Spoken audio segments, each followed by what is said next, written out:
ഇന്ന് തന്നെ ഡൗൺലോഡ് ചെയ്യൂ. കാണൂ നിങ്ങളുടെ ഫേവറേറ്റ് ഷോസ്. ഞാൻ കൃഷ്ണനെ വിളിച്ചുവെന്ന് ഗാഥ ഒരിക്കലും അറിയരുത്. ഇല്ല മാം, ഞാൻ പറയില്ല.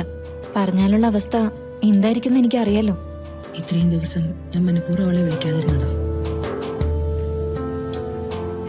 അവളങ്ങ് മനസ്സിൽ നിന്ന് മാഞ്ഞു പോവുകയാണെങ്കിൽ പോയിക്കോട്ടെന്ന് കരുതി.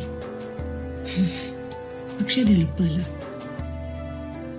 എത്ര തൂത്തെറിഞ്ഞാലും അവളുടെ ആ നിഷ്കളങ്കമായ ചിരിയും സത്യസന്ധതയൊക്കെ മനസ്സിലിങ്ങനെ തട്ടി നിൽക്കും. മാം,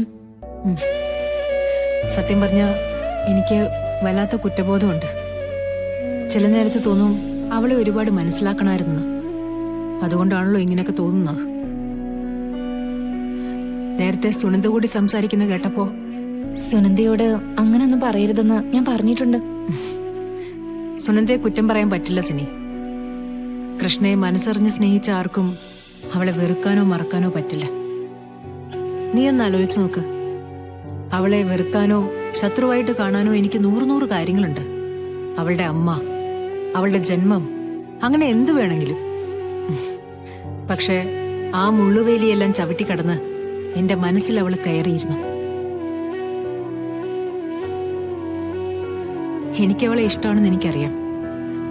അവളോട് ഞാൻ ചെയ്തത് ക്രൂരതയാണെന്ന് സിനിക്കും അഭിപ്രായം ഉണ്ടെന്ന് എനിക്കറിയാം. മാം, അതിന്റെ പേരില് എനിക്ക് പരിഭവമൊന്നുമില്ല. എവിടെ ചെന്നാലും അവള് നന്നായിട്ട് ജീവിക്കും. ഇപ്പൊ തന്നെ വിളിച്ചപ്പോ അവൾ എന്താ പറഞ്ഞേ? കുറെ നല്ല മനുഷ്യര്, കുറെ കൂട്ടുകാര്. അവക്കതൊക്കെ ഉണ്ടാവും സിനി.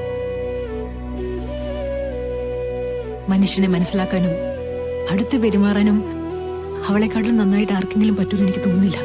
മാം കുറേയായി കൃഷ്ണയെ മറന്നിട്ടുണ്ടാവുന്ന ഞാൻ കരുതിയത്. എന്റെ മനസ്സിൽ തൊട്ടതൊന്നും ഞാൻ മറക്കാറില്ല. ഒരിക്കലും എന്നെ കൊണ്ടത് പറ്റില്ല.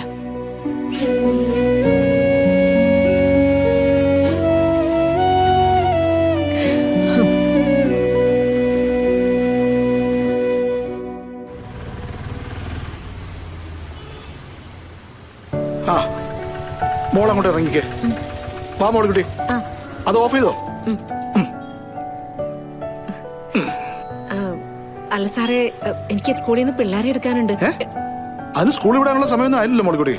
നീ വാ വാ. ഇതാരാ ഇത്? അയ്യോ, എന്താ വർക്കിച്ചായോ? സുഖമല്ലേ? സുഖമാണ് സാറേ.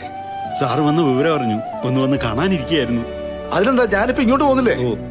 എന്താ കഴിക്കാനുള്ളേ? സാറിന് ഇഷ്ടമുള്ളതൊക്കെ ഉണ്ട്. കപ്പയും മീനും എടുക്കട്ടെ സാർ? എടുത്തോ.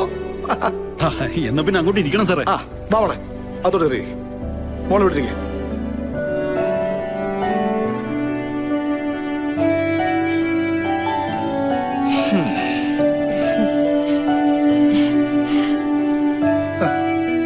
വർക്കിച്ചായന്റെ കപ്പയും മീൻകറിയും കഴിച്ചാലേ പിറ്റേന്ന് അറിയാതെ ഇതുവഴി തന്നെ വന്നു പോകും.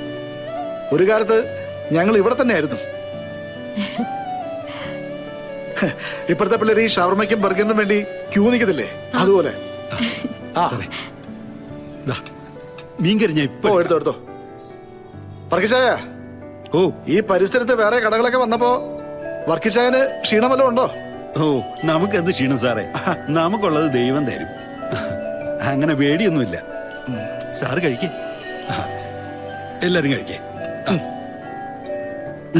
കഴിച്ചാട്ടെ സാറേ.